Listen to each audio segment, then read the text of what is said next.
Hello guys, स्वागत है आप सभी का आपके अपने YouTube channel Geeta's corner state commerce में, जिसमें हम करते हैं स्टेट पीजीटी कॉमर्स के 5 क्वेश्चन।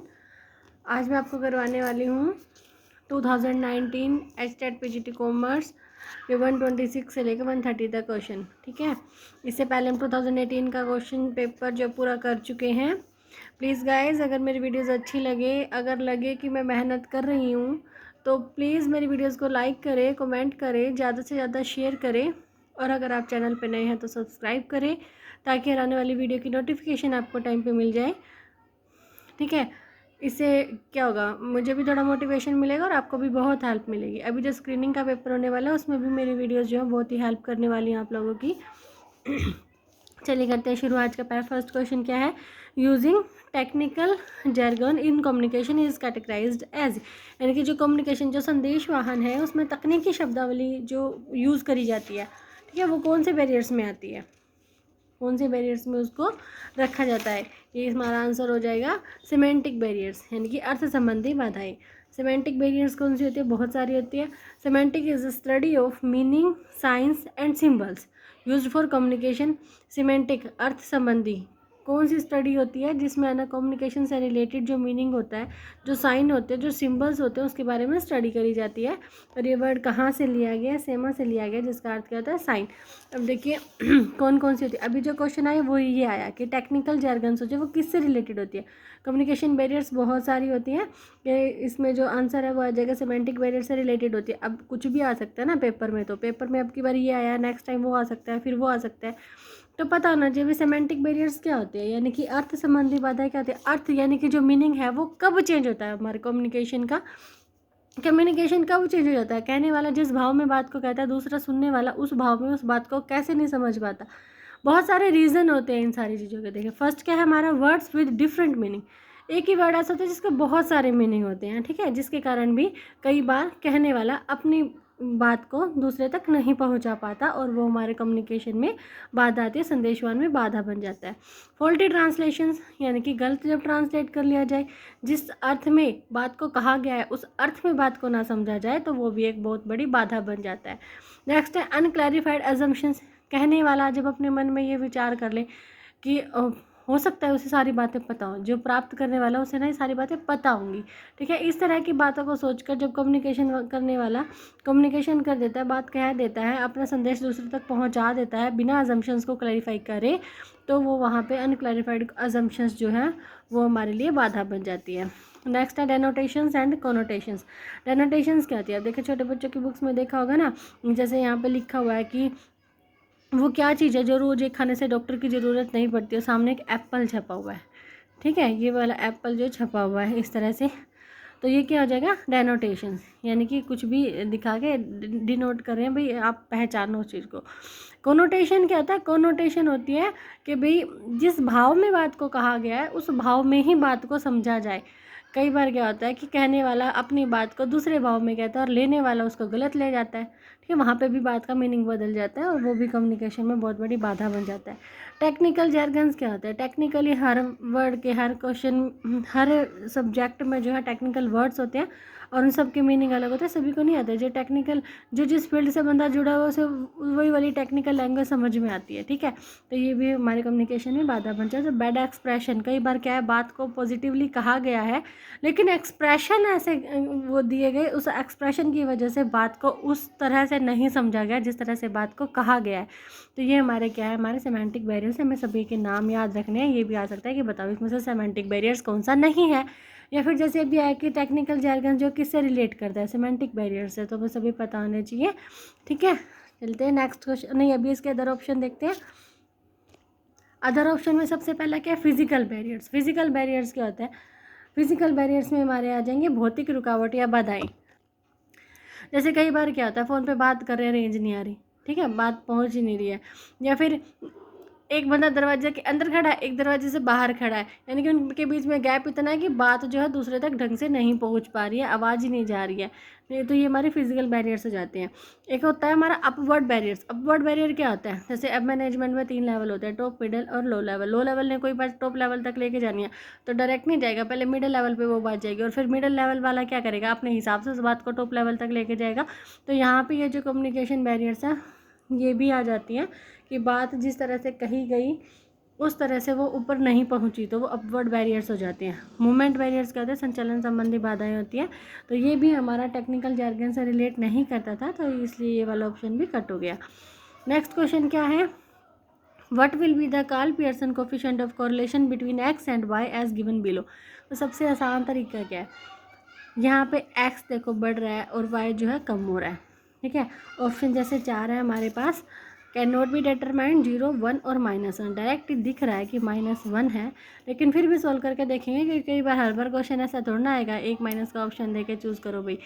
कई बार ये भी बताओ कितना है, हमें बिल्कुल एक्यूरेट आंसर ही देना होता है, तो हमें सोल्व भी करके देखेंगे। बस देखो ये वाला क्या है, अगर हम यहाँ पे एक्स को और यहाँ पे वाई को अगर हम प्लॉट करते हैं, एक्स अगर 10 है तो वाई कितना है 50, एक्स अगर 20 है तो वाई कितना है 40, ठीक है। ये ऐसे ऐसे ऐसे आ जाएगी, ये नेगेटिव स्लोप पूरा है, तो इसीलिए इसका आंसर आ गया -1। फिर भी हम सोल्व कर रहे हैं इसको एक्स एंड वाई, ठीक है। एक्स एंड वाई गिवन है, अभी हम पहले स्मॉल एक्स निकालेंगे। स्मॉल एक्स का फॉर्मूला क्या होता है? कैपिटल एक्स माइनस में एक्स का मीन। एक्स का मीन कैसे निकालेंगे?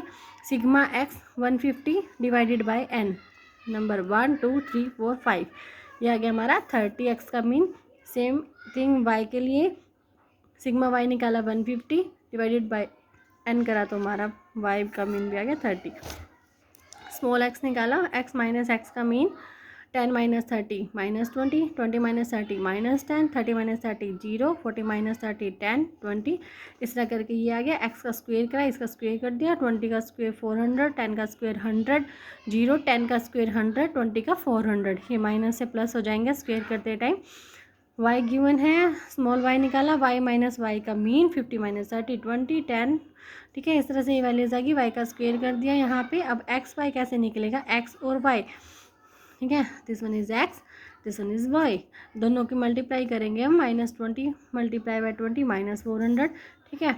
ये हम इन दोनों को करेंगे -10 10 -100 0 0 0, 10 -10 -100, 20 -20 माइनस के 400, सभी का समेशन हमने करा, सिग्मा से हमने डिनोट करा। फॉर्मूला हम पुट करेंगे, correlation of correlation of coefficient of correlation sorry, ये आर का कार्ल पियर्सन का क्या फॉर्मूला लगेगा?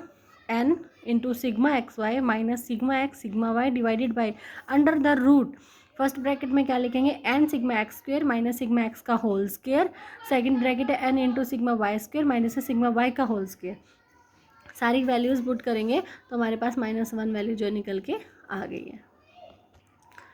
नेक्स्ट क्वेश्चन है, from the following which act deals with the provision for health safety and welfare of employees workers, यानी कि इनमें से कौन सा ऐसा एक्ट है जो वर्कर्स या फिर एम्प्लॉयज़ के हेल्थ सेफ्टी और वेलफेयर की बात करता है, ठीक है। अब देखिए ये क्या है, ये सिर्फ वर्कर्स की बात करने वाले थे। एम्प्लॉयज़ और वर्कर्स ये मेन की बात कौन करता है? फैक्ट्रीज एक्ट 1948, ठीक है ना, फैक्ट्रीज एक्ट 1948। मैंने पहले भी बताया अपनी वीडियोस में कि ये एक्ट हमें ध्यान से याद रखने हैं, क्योंकि कई बार मैच मेकिंग में भी एक्ट दे देंगे, एक साइड में उनके जो वो ईयर है फॉर्मेशन ईयर वो दे देंगे, एक साइड में एक्ट दे देंगे, में मैच मेकिंग करना होगा। तो फैक्ट्रीज एक्ट 1948 होता है। अदर ऑप्शन में देखा है मिनिमम वेजेस एक्ट 1948, ये किससे रिलेट करता है? ये रिलेट करता है जो हमारे स्किल्ड और अनस्किल्ड लेबर हैं, यानी कि कई लेबर ऐसे हैं जो जिनको ट्रेनिंग मिली हुई है और कई ऐसे जिनको नहीं मिली हुई है, तो उन सभी के मिनिमम वेजेस से रिलेटेड है भाई, उन्हें कितना मिलेगा और उन्हें कितना मिलेगा, क्योंकि उससे नीचे जो मिलेगा ना, अगर जो उन्होंने फिक्स कर दिया मिनिमम वेजेस एक्ट 1948 के अंडर जो वेजेस फिक्स कर दिया, अगर उससे फिर कम लेबर को वेजेस दी जा रही है ना, तो फिर ये खड़े हो जाते हैं, ये लड़ाई करने के लिए खड़े हो जाते हैं। ट्रेड यूनियन एक्ट 1926 के अंडर जो ट्रेड यूनियन रजिस्टर्ड हैं, वो ट्रेड यूनियन क्या करती हैं, जो भी हमारे वर्कर्स हैं उनके खिलाफ अगर कुछ भी गलत हो रहा है तो वहाँ पे ये जो खड़े हो जाते हैं, उनके लिए उनकी वेजेस के लिए ये जो है बार्गेनिंग करते हैं, ठीक है। तो वर्कर्स कंपनसेशन एक्ट क्या है? वर्कर्स कंपनसेशन एक्ट सभी को पता होगा कि जो हमारे वर्कर्स हैं, जो काम करने वाले फैक्ट्री में जो लेबर है, अगर उनके साथ कोई भी मिस हैपनिंग हो जाती है, क्या कोई भी फिजिकल मिस हैपनिंग हो जाती है तो इस एक्ट के अकॉर्डिंग उनको जो मुआवजा दिया जाता है उनके मालिक के द्वारा। और इसमें अमेंडमेंट हुआ था 1976 में। ये भी क्वेश्चन आ सकता है भाई कहीं कब इसमें संशोधन हुआ। देखिए फैक्ट्रीज एक्ट है 1948, मिनिमम वेजेस एक्ट है 1948 और वर्कर्स कंपनसेशन एक्ट है 1923 और ट्रेड यूनियन एक्ट कौन सा है हमारा 1926। नेक्स्ट क्वेश्चन है बहुत ही आसान क्वेश्चन है, +2 क्लास का क्वेश्चन है। नवीन, सुरेश और तरुण पार्टनर्स हैं, प्रॉफिट एंड लॉसेस को शेयर कर रहे हैं वो 5:2 के रेशो में। ओल्ड रेशो हमारा कितना हो गया, नवीन, सुरेश और तरुण का 5:3। सुरेश रिटायर हो गया और उसका शेयर जो है नवीन और तरुण ने 2:1 रेशो में एक्वायर कर लिया। Suresh retire from the firm and his share was acquired by Naveen and Tarun in the ratio 2:1। What will be the new profit and losses sharing ratio of Naveen and Tarun. तो नया रेशो क्या होगा उनका। सबसे पहले देखो old ratio 5:3:2। Naveen acquire from Suresh, Naveen ने कितना लिया 3/10 जो सुरेश का हिस्सा है उसको इन दोनों ने 2:1 में ले लिया। तो इस वाले रेशो को बांट देंगे 3/10 3/10। Naveen acquire from Suresh, Tarun acquire from Suresh. Naveen ने कितना लिया 2/3, तरुण ने कितना लिया 1/3। ये आ गया हमारा 2/10 1/10। यानी कि जो उनके ओल्ड रेशियोज थे उसमें अगर ये जो एक्वायर करा हुआ उनका पार्ट है वो ऐड कर देंगे तो हमारे पास न्यू रेशियो आ जाएगा। नवीन का न्यू शेयर कैसे आ जाएगा, जो ओल्ड है 5/10 प्लस में 2/10 और इसी तरह तरुण का 2/10 प्लस में 1/10, 1/10 3/10। तो हमारा न्यू रेशियो क्या आ जाता है 7:3। 7:3 का हमारा नवीन और तरुण का रेशियो आ जाता है। फ्रेंड्स अगर आपको कोई क्वेश्चन नहीं समझ में आ रहा है तो आप बैक में जाके फिर से देख सकते हैं वीडियोस को, लेकिन प्लीज़ वीडियो को देखें और स्किप ना करें, बिल्कुल लास्ट तक देखें। The term market myopia is given by, market myopia किसने दिया। देखो मायोपिया क्या था, मायोपिया ना एक आंखों की बीमारी है जिसमें नज़दीक का साफ दिखता है दूर का नहीं दिखता है। तो इसी टर्म को मार्केटिंग के साथ जोड़ दिया, मार्केटिंग मायोपिया। यानी कि एक जब जो एक कंपनी है वो अपना जो माल बेच रही है ना वो क्या कर रही है, शॉर्ट टर्म की स्ट्रैटेजी को अपना रही है, लॉन्ग टर्म को नहीं देख रही है।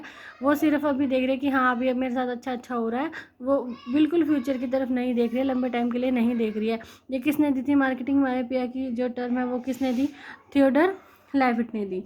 थियोडर लेविट ने दिया। कौन थे ये, देखो marketing myopia is a term used in marketing as well as the title of a marketing paper written by Theodore Levitt. Theodore Levitt ने ये हमारा मार्केटिंग पेपर दिया था। This paper was first published in 1960। ये question भी आ सकता है कि ये पेपर पब्लिश कब हुआ, 1960 में पब्लिश हुआ in the Harvard business review, A journal of which he was an auditor, जिसमें कि वो ऑडिटर थे। अदर ऑप्शन में क्या है, माइकल पोर्टर। पोर्टर ने 5 फोर्सेस का मॉडल दिया था। एल्टन मेयो नहीं थे इसके आंसर में, और अब्राहिम मास्लो तो बिल्कुल भी नहीं, इन्होंने मोटिवेशन की जो है वो सोपानिक श्रृंखला दी थी। तो ये तीनों हमारे ऑप्शन कट हो जाएंगे और हमारे पास क्या है मार्केटिंग मायोपिया। देखिए मीनिंग क्या है, मीनिंग क्या है, शॉर्ट टर्म गोल्स पे इसका ध्यान रहता है। Short term goals are important than long term goals, ठीक है। लॉन्ग टर्म गोल्स की तरफ ध्यान नहीं देती कंपनी, फोकस के इमीडिएट नीड्स की, तुरंत के जो कस्टमर्स है ना उनकी नीड्स को सेटिस्फाई किया जाए, उनकी आने वाली नीड्स को देखा ही ना जाए कि वो और कुछ भी ऐसी चीज़ हो सकती है जो उनकी नीड्स को और भी बेहतर ढंग से जो है वो सेटिस्फाई कर सकती है। स्कोप क्या है, sales over relationship, and time क्या है, शॉर्ट टर्म, ठीक है। तो ये आज के हमारे 5 क्वेश्चन थे। अगर आपको पसंद आए, समझ में आए तो प्लीज़ वीडियो को लाइक करें, कमेंट करें, शेयर करें ज़्यादा से ज़्यादा। अगर आपको सजेशन देना चाहते हैं तो आप कमेंट बॉक्स में जाके दे सकते हैं, लेकिन अगर आप नए हैं चैनल पे तो सब्सक्राइब भी करें, साथ में लगे बेल आइकन को ज़रूर प्रेस करें। आज के लिए इतना ही, मिलते हैं नेक्स्ट वीडियो में। Till then bye bye.